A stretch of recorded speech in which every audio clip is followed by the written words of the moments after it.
painted?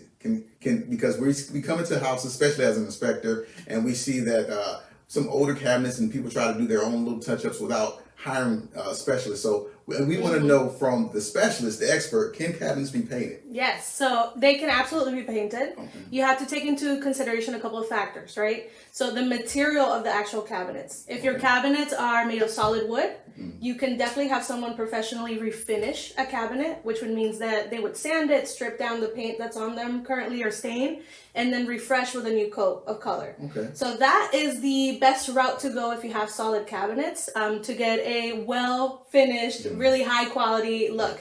There's some DIYers out there that could potentially do it from home as well, with some YouTube training, as some do, and some time, and really taking into consideration the type of material you're applying on it. So it can be done.